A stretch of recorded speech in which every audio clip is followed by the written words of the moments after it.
전진해서 앞으로 나왔다 말씀드렸는데요. 이제 전진할 수 있는 사람은 딱 한 가지만 하면 됩니다. 대가 지불을 하면 됩니다. 그래서 상처가 있다 하죠. 괜찮다 그랬습니다. 모세도 상처가 있었잖아요. 하나님 앞에 반석을 향해 외치라 그랬는데 무리바에서 반석을 향해서 르비딤이죠. 2번 짝대기로 쳤습니다. 그래서 하나님께서 모세와 아론을 책망하시고 너는 약속의 땅에 못 들어간다. 왜냐하면 나를 믿지 않았고 또 하나 나의 거룩을 드러내지 않았다. 모세는 그럼에도 불구하고 또 앞으로 가는 겁니다. 예수님의 제안도 마찬가지죠. 십자가에서 예수님 바꾸려 도망갔지만 그럼에도 불구하고 그들도 앞으로 가는 겁니다. 그냥 갈 수 있는 게 아닙니다. 상처가 없다고 가는 것도 아니고요. 상처가 있다고 못 가는 것도 아닙니다. 갈 수 있는 사람은 딱 특징이 하나 있는데 대가를 지불하기를 두려워하지 않는 사람 앞으로 가는 겁니다. 근데 이 대가라는 것은 항상 쉬운 게 아니죠. 그래서 사람이 누구나 지불하지 않는 겁니다. 대가가 쉽다면 왜 누가 지불하지 않겠어요?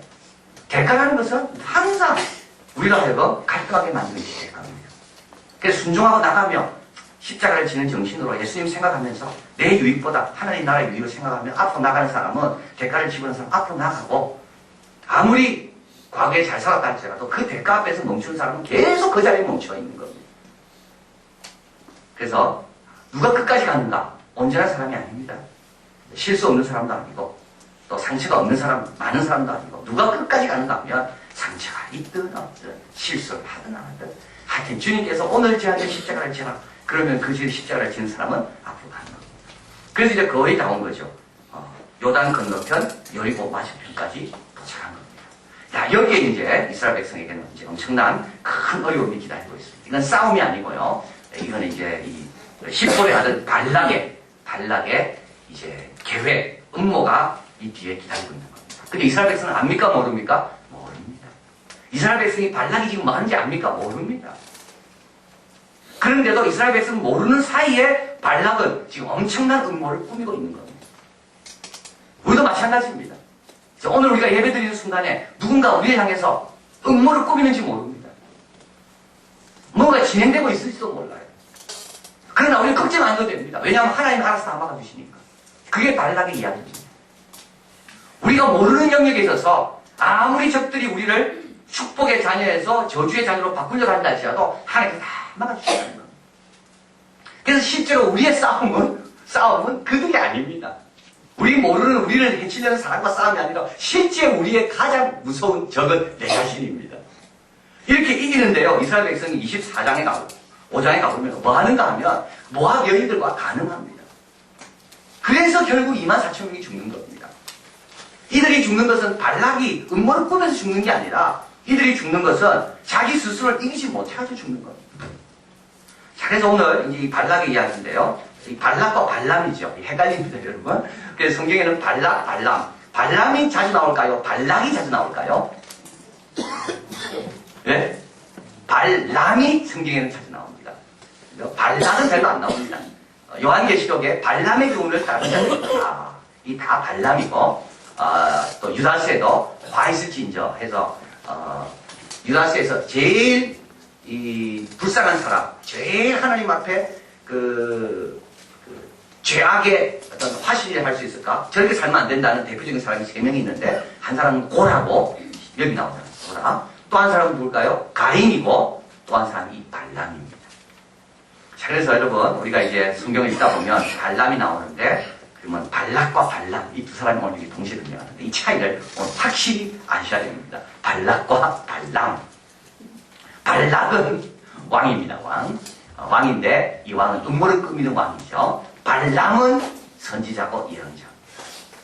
그래서 이 왕이요, 이 선지자에게 부탁을 해서 이스라엘 백성을 좀 저주하라고. 그래서 돈 주고 지금 살려고, 돈 주고 좀 부탁하는 내용이 오늘 본문에 있고, 이 발람은, 이게 중요한 겁니다. 발람은 재주가 있기 때문에 이런 어려움을 당하는 겁니다. 발람에게 재주가 없다면 이런 유혹도 없죠, 발람은. 근데 발람에게는 어떤 재주가 있냐면 그가 축복하는 자는 축복을 받고 그가 저주하는 자는 저주를 받는 이 하나님의 놀라운 신령한 은사가 그에게 주어진 겁니다. 그래서 발람이 개모은 겁니다. 은사 많은 사람은요, 은사를 제대로 관리하지 않으면 잘못되게 쓸 수 있다는 것을 이야기하는 겁니다. 그 은사를 가지고 딴 사람도 지금 자기 위해서 사용하려고 지금 찾아오는 거죠. 자, 그래서 이제 발람은 누구라 그랬습니까? 제 선지자라 그랬습니다. 발락은 왕이라 그랬습니다. 여러분 기억을 잘 하시고요. 이제 이 이야기는 우리에게 이제 세 가지 특징이 있습니다. 하나는 뭐냐면 특이한 점이 있는데, 하나는 나귀가 이야기를 하게 되죠. 나중에요. 이제 발람이 선지자가 발락이 보낸 사람과 함께 걸어갑니다. 가는데 나귀가 주의 천사가 창을 잡고 길을 막아 서는 것을 보게 됩니다. 그래서 이제 근데 이게 안 보이는 거예요. 발람에게는. 그래서 나귀를 자꾸 때리는 거예요. 가지 않는다. 나귀가 안 가는 거예요. 근데 나귀가 하도 답답해서 이야기하는 거예요. 지금 당신을 죽이려고 저기 천사가 써있다. 그래서 나귀 이야기하는 것이 이 본문에 나오고, 이거 참 특이한 겁니다. 동물 이야기는. 여러분, 동물 이야기는 2번 나옵니다, 성경에. 또 어디 나오죠? 뱀이 이불을 유혹할 때 이야기하죠. 이게 2번째입니다. 동물이 이야기하는 거. 또 이거 또 특이한 점이 하나 있다면, 이 발람 이야기는요, 발람은 이스라엘 백성이 아닙니다. 이스라엘 사람이 아닙니다. 자, 그래서 이거는 뭡니까? 이스라엘 백성은 야곱의 70명의 아들이 요셉으로 인하여 애굽으로 갔잖아요. 거기에서 번성해서 출애굽에 가고, 그게 다 아니야. 그게 답니다. 그러다가 지금 방황하다가 어디로 들어갑니까? 지금 이 약속의 땅에 들어가려고 하는데, 발람이라는 사람이 하나님의 은총을 받아가지고 하나님 뜻대로 말을 하는 겁니다. 그 이방인인데 이스라엘 백성과 전혀 상관없는 사람인데 하나님을 잘 섬기고 하나님 주신 은총을 받고 있는 겁니다. 이게 또 다른 특이한 점입니다. 성경에 또 나옵니다. 누구죠 이게요? 아브라함이 소돔과 고모라 싸운 다음에 롯을 구해오다가 누굴 만나죠? 멜기세덱을 만나죠. 멜기세덱이 아브라함에게 포도주와 떡을 들고 와서 아브라함을 격려하고, 아브라함이 너무 고마워서 10분의 1을 바치게 됩니다. 비슷한 겁니다. 그러니까 전혀 생각하지 못했던 이방인이 하나님의 특별한 은총 가운데 이스라엘 백성을 축복하는 도구로 쓰임받고 있는 겁니다. 이게 발람입니다. 그리고 또 마지막에 이 발람 이야기에 특이한 점이 하나 더 있다면, 그건 뭐냐면, 자, 오늘 쭉 읽어보시면요, 집에 가서 여러분 아시겠지만 발람이 사실은 틀린 게 없습니다. 발람이 결국은 이스라엘 백성을 축복하고 결국은 발락이 시키는 대로 하지 않습니다. 그리고 맨 마지막에 헤어집니다. 발락은 발락으로 가고 발람은 발람은 길로 가고. 이게 어떻게 보면 발락은 하나님한테 바로 살 것 같습니다. 그런데도 성경은 발람을 잘못 산 인생의 대표로 묘사하고 있죠. 여기 헷갈리는 겁니다.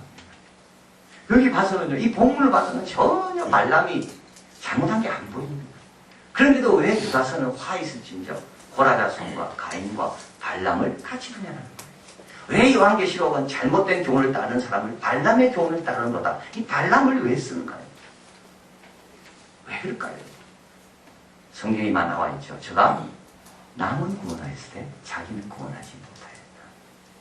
이런 경우가 있는 겁니다. 남에게는 바른 소리 해주면서 그대로 들으면 돼요. 본인은 행하지 않는다. 바리새인들이 그렇죠. 바리새인이 하라는 대로만 행하면 복 받습니다. 그런데 바리새인들은 본인은 복을 못 받습니다. 왜냐하면 외식하기 때문에. 자, 그 경우가 발람입니다.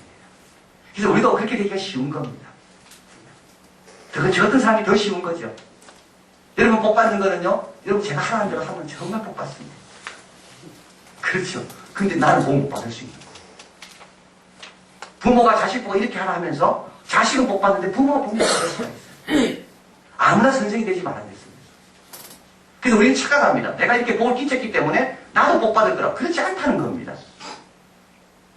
남도 구원해야 되고 네 자식도 구원해야 돼요. 그래서 발람의 경우는 사실은 축복을 하면 이스라엘 백성의 복을 비는 말을 다 해서 틀린 말을 하나도 안 했습니다. 그러나 자기 마음속에 계속 하나님의 뜻에 대한 확신이 없음이 본문에서 조금씩 드러나고 있는 거예요. 그래서 발람은 하나님 앞에 복받지 못한 인생으로 나오는 거예요. 자, 그래서 이제 오늘 본문에서 우리가 이제 몇 가지 교훈을 보면, 첫째는 뭐냐면, 이제 축복은, 하나님께서 이스라엘 백성에게 주신 축복은 돈으로 살 수 없는 너무나도 귀한 거라는 것을 알게 됩니다. 그래서 이 발락이 이스라엘 백성의 축복을 저주로 바꾸려고 그러잖아요. 근데 그게 바뀌어지는가 하면 바뀌어지지 않습니다. 돈을 아무리 많이 준다 해도 그 축복은 살 수 없는 축복을 지금 누가 누리고 있다고요? 이스라엘 백성이 누리고 있는 겁니다. 지금 우리가 누리고 있는 겁니다. 하나님의 자녀의 권세로 누리는 이 축복이라는 것은 이거는 어느 누구도 이 축복을 살려고 모든 걸 다 들여도 살 수 없는 축복을 지금 우리가 누리고 있는 겁니다. 천국의 열쇠를 누구에게 주는가? 그냥 아무에게 주지 않습니다. 자기 가족에게만 주잖아요. 우리 상훈이가 이제 부산에서 참 집에 올라오는데 제가 상훈이가 집에 올라올 때마다 참 내가 아버지 집에 갈 때는 이렇게 했구나 그런 생각을 하게 됩니다. 두 가지입니다. 하나는요 아무것도 안 가지고 와도 됩니다. 자기 집에 올 때 아무것도 어디 딴 데 여행 갈 때는 챙겨 가져가야 돼요. 거기 몇 개 없으니까. 그러나 내가 아버지 집에 우리 집에 올 때는 아무것도 필요 없어. 몸만 달랑와도 돼 그냥. 서랍에 지거 다 있고 책상에 지거 다 있고 방 지입을 다 있고 아버지 집에 갈 때 이렇게 가는 거구나. 언제 와도 돼요. 다 기다리고 있으니까. 늦게 와도 되고 일찍 와도 고맙고 뭐 늦게 와도 기다릴 수밖에 없는 거고. 아 이게 아버지 집에 가는 거구나. 이게 딴 데 가는 거구나. 딴 집에 갈 때는요 시간 늦으면 미안해가지고 막 못 들어가고 너무 늦어서 그리고 딴 집에 갈 때는 내 거 챙겨가야 되잖아. 근데 아버지 집에 갈 때는 그냥 가면 돼. 아무것도 없이. 거기 다 내 거 있으니까. 이런 자녀의 권세가 누구에게 있다고요? 하나님 백성에게. 이 돈 주고 못 삽니다. 누가 얼마의 돈을 줘서 걔가 들어올 때까지 내가 기다려주고 걔 그걸 다 준비해주고 이거는 돈 주고 못 사는 축복입니다. 그래서 지금 발락이 모압 왕이 제일 이스라엘 백성이 부러운 게 뭡니까? 이들은 축복의 백성이라는 게 부러운 겁니다. 이 축복만 아니라면 내가 싸워도 이길 것 같은데 이들은 하나님의 축복의 자녀들이기 때문에 내가 싸워도 안 되겠구나. 그래서 어떻게 됩니까? 이 축복을 좀 바꾸려고 자기 있는 것을 다 주겠다고 그럽니다. 근데도 됩니까? 안 되는 거잖아요. 자, 그래서 우리가 이렇게 축복받은 사람이라는 것을 우리가 늘 기억하라고 주님 말씀합니다. 이스라엘 백성에게. 이스라엘 백성은 비록 약속의 땅을 향해 걸어가는 나그네 일지라 할지라도 이들은 뭡니까? 다른 사람에게 없는 하나님의 축복을 지금 계속 하나님의 주목과 하나님의 간섭과 하나님의 책임과 보호하신 가운데 늘 동행하고 있는 사람이 바로 이스라엘 백성입니다. 그게 없기 때문에 사람들은 성을 쌓고 그게 없기 때문에 사람들은 돈을 모으고 그게 없기 때문에 사람들은 어떻게 됩니까? 미래를 향해 불안하면서 준비하는 거고 우리는 준비할 필요가 하나도 없다고. 우리는 다 아는데 하나님 안에 축복의 자녀이기 때문에 그래서 이야기하는 거. 자, 그래서 여러분, 우리가 좀 당당해야 되겠다 생각을 하게 됩니다. 뭐 좀 없어도 괜찮습니다. 뭐 좀 없어도. 요한계시록을 읽다 보니까는요, 참 놀라운 걸 발견합니다. 요한계시록 하나님 품에 갔잖아요. 어린 양 옆에 서서 찬양하고 할 때, 주님께서 그걸 묻지 않더라고. 직접 어디서 다니려고 그걸 묻지 않더라니까. 이 어느 대학 나왔는데, 그거 소용이 없더라니까는요. 네가 어느 국민인데, 그것도 아무 소용없어. 내가 미국 시민이든, 내가 한국 시민이든, 내가 인도네시아 시민이든, 우리 주님은 하늘나라 가는데 아무 소용이 없는 거예요. 근데 우리는 얼마나 그걸 귀중하게 여기는지, 그것 때문에 정말 축복을 누릴 것을 못 누리고, 다 빼앗기고, 그거는 천국이 없는 사람들이 고민하는 겁니다. 그래서 이게 이 땅에 다 있는 사람들이 신경 쓰는 거예요. 근데 우리도 똑같이, 사람을 볼 때 어느 대학 출신이고 저 사람은 어느 정도 직장 다니고 있고 천국에 간 요한계시록에 여러분 찾으면 갖다 주십시오 저한테. 요한계시록 읽으면서 하나님께서 천국 백성들에게 그걸 본 것이 있는 거 하나도 없습니다. 어린 양이 인도하는 대로 갔는가? 주님을 찬양했는가? 이마에 666이라는 인간적인 인본주의적인 그런 표현을 받았나 안 받았나? 주님 그것만 보는 겁니다. 자, 그래서 이스라엘 백성은 비록 가진 건 하나도 없습니다. 뭐 된 것도 하나도 없고 여전히 순례의 길을 가고 있는 거예요. 여전히 걸어가고 있는 거예요. 그럼에도 불구하고 이들에게는 하나님의 축복의 약속이 있다. 이것은 돈으로 살 수 없는 하나님의 은혜로 주어지는 축복이다. 두 번째로 이 또 발람의 이야기는 우리에게 또 주는 교훈이 있는데 그건 바로 겸손입니다. 자, 발람이요 못 알아봅니다. 그죠? 그래서 23절 가보고 22장 23절 같이 한번 읽겠습니다. 나귀가 여호와의 사자가 칼을 빼어 손에 들고 길에 선 것을 보고 길에서 떠나 밭으로 들어갈지라 발람이 나귀 길로 돌이켜 채찍질하니 24절 여호와의 사자는 포도원 사이 좁은 길에 섰고 좌우에 담이 있더라. 25절 나귀가 여호와의 사자를 보고 몸을 담에 대고 발람의 발을 그 담에 비비어 상하게 하며 발람이 다시 채찍질하니 26절입니다. 여호와의 사자가 더 나아가서 좌우로 피할 데가 없는 좁은 곳에 선지라. 27절 나귀가 여호와의 사자를 보고 발람 밑에 엎드리니 발람이 노하여 자기 지팡이로 나귀를 때리는지라. 28절 여호와께서 나귀 입을 여시니 발람에게 이르시되 내가 내게 무엇을 하였기에 나를 이같이 3번 때리느냐. 발람이 나귀보다 못합니다. 그렇죠. 인간의 짐승보다 못합니다. 발람이 어떤 사람이었습니까? 발람이 축복하면 축복받고 발람이 저주하면 저주받는 하나님의 특별한 은총의 사람이 발람인데요. 어느 순간 나귀보다 못해진 겁니다. 우리도 그렇게 될 수가 있습니다. 우리도 그렇게 될 수가 있는 겁니다. 어느 순간 우리도 눈이 멀고 보이지 않는 거. 동물 눈에는 보이는데 동물 눈에는 저기 가면 위험하게 보이는데 사람 내 눈에는 위험하게 안 보여요. 저기가 참 저게 위험하게 안 보이는 거예요. 왜 그럴까요? 두 가지입니다. 오늘 보면 잘 보면 두 가지입니다. 첫째 하나는 뭐냐면 20절에 그가 행함을 인하여라는 말이 나와 있죠. 이게 참 어려운 구절인데 이걸 잘 모르면 그 다음 본문하고 이어지지 않습니다. 하나님이 발람 보고 가라 그럽니다. 근데 발람이 갑니다. 근데 가는데 하나님 진노했다 나와 있죠. 22절에요. 이 말은 뭐냐면 발람이 갔기 때문에 진노하신 게 아니라 발람이 가면서 마음의 변화가 일어나고 있기 때문에 하나님이 진노하셨다는 말입니다. 행함을 인하여라는 말은 행하는 가운데 행하여 가는 중에 하나님이 진노하셨다는 말입니다. 왜 진노했을까요? 발람이 보낸 사람과 동행하면서 마음이 흔들리는 겁니다. 왜 눈이 어두워집니까? 옆에 있는 사람과 같이 동행하다 보면요. 그 사람처럼 나도 눈이 어두워지는 겁니다. 어리석은 사람하고 동행하면요. 나도 모르게 처음에는 어리석지 않았습니다. 근데 그 사람하고 자꾸 동행하고 이야기 자꾸 듣다 보면 나도 모르게 어리석게 되는 겁니다. 어리석은 자와 동행하면 화를 입고 지혜로운 자와 동행하면 지혜를 얻으리라. 그래서 어리석게 되는 겁니다. 인간이요. 또 한 가지 인간이 어리석게 되는 이유가 있다면 그건 뭐냐면 자 이제 하나님께서 이게 이제 해결이 되는데요. 발람에게 하나님께서 특별한 은총을 주신 이유는 딱 한 가지입니다. 그게 뭘까요? 오늘 이스라엘 백성 이제 약속의 땅으로 들어온 이스라엘 백성을 축복하라고 하나님께서 이 발람에게 이런 은총을 주신 겁니다. 발람을 위해서가 아니라 하나님 백성을 위해서. 언제 눈이 뭡니까? 자기 사명을 잃어버릴 때 눈이 뭡니다. 눈이 끝까지 멀지 않은 사람이 있습니다. 나이가 많이 들었어도 120세가 돼도 그 눈이 쇠하지 않은 사람이 누구죠? 모세 아닙니까? 왜 모세는 눈이 쇠하지 않았을까요? 모세는 자기 사명을 기억했기 때문에 그렇습니다. 여러분 사명을 잃어버리는 순간부터요 우리는 보이지 않습니다. 동물보다 못해지는 겁니다. 하나님께서 나에게 왜 일을 맡기셨는가? 고라가 반역하게 된 이유도 마찬가지입니다. 하나님께서 나에게 왜 일을 맡기셨는가? 그걸 기억해야 되는데 자꾸 다른 사람하고 비교하는 거예요. 왜 모세만 저렇게 지도력을 발휘하고 우리는 모세만 말 들어야 되는가? 안 보이는 거예요. 자, 그래서 두 번째 주시는 교훈은 겸손해야 되는데 겸손한 사람은 특징이 있는데 누구냐면 아무나 하고 행하지 않습니다.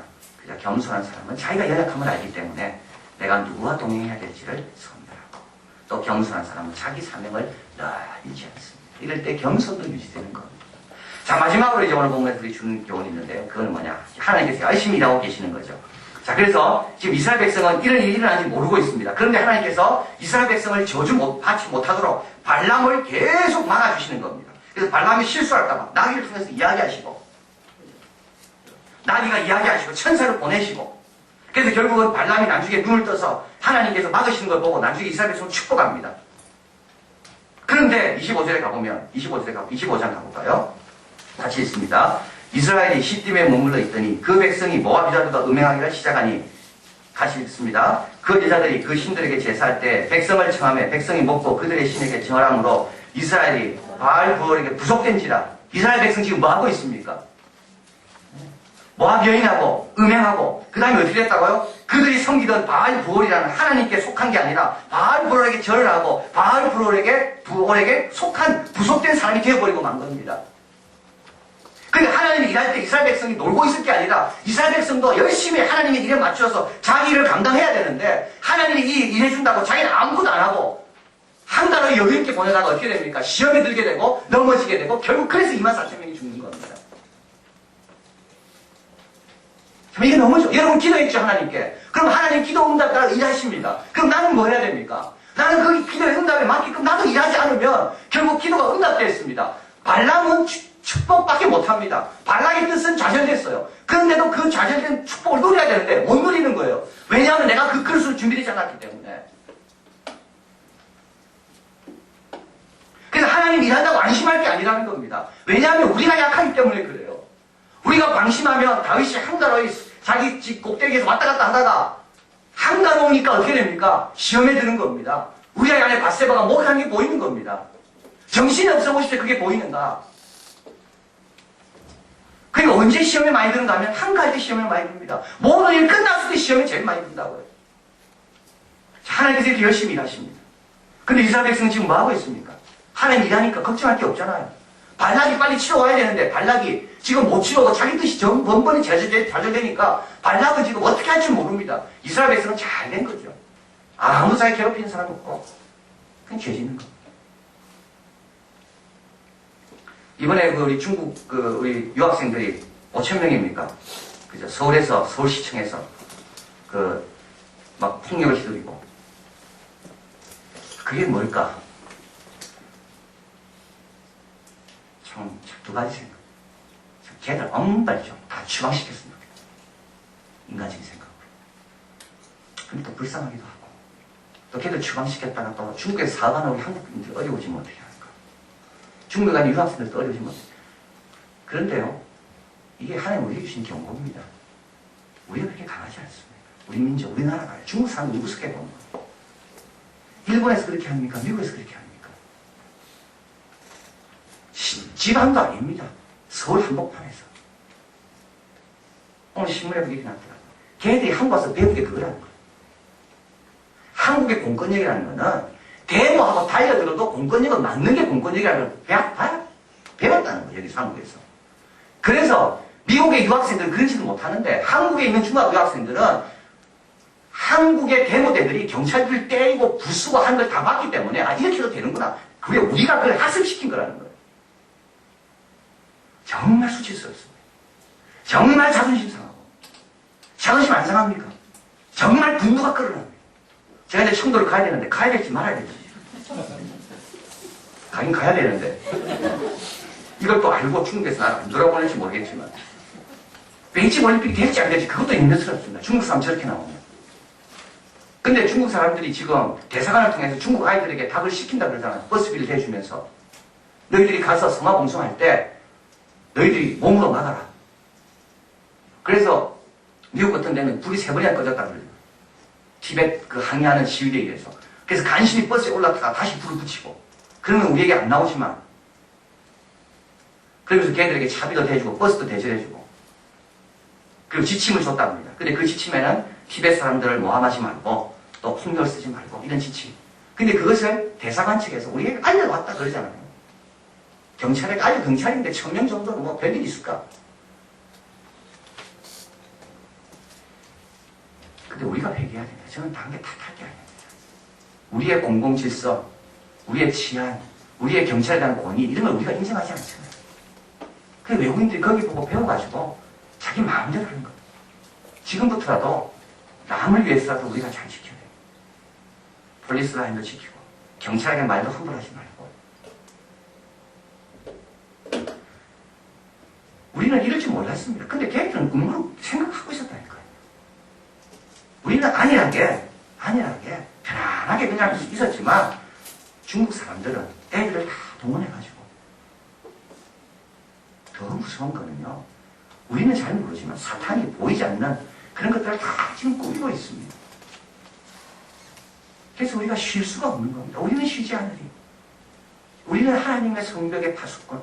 우리가 쉴 수가 없는 겁니다. 하나님은 하나님이 하시고 우리는 어떻게 됩니까? 우리 일을 해야 되는 거예요. 야고보서 같이 한번 가보면 야고보서 5장 11절 같이 있습니다. 너희 중에 고난당하는 자가 있느냐? 저는 기도할 것이요 즐거워하는 자가 있느냐? 찬송할지니라. 쉴 수가 있습니까? 없습니다. 고난 중에는 기도하면 되고요. 즐겁습니까? 찬양하면 됩니다. 기도 제목이 있으면 교회를 뛰쳐오면 되고요. 기도 응답받으면 맞습니까? 또 교회를 뛰쳐와야 됩니다. 감사하고. 또 다른 사람이 기도 제목이 뭡니까? 야고보서 1장도 있습니다. 하나님 아버지 앞에서 정결하고 더러움이 없는 경건은 곧 고아와 과부를 그 환난 중에 돌아보고 또 자기를 지켜 세속에 물들지 않는 것이다. 얼마나 할 일이 많습니까? 어렵고 힘든 사람 얼마나 주위에 많이 있는데. 우리가 지난주 컴패션 썬데이를 보냈는데 제가 물어봤습니다. 우리 이한교회 성도들이 몇 분이나 컴패션 우리 아이들을 지원하기로 했습니까?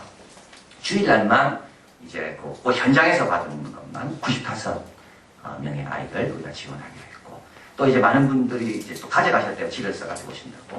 그것까지 합치면 100명은 넘겠다. 그리고 지금 85명, 또 85명 중에 또 따로 또 후원하시는 우리 교인들이 계시더라고요. 그러면 한 90명. 그러면 한 200명의 아이가 참 우리의 기도와 사랑을 느끼면서 열심히 살겠구나.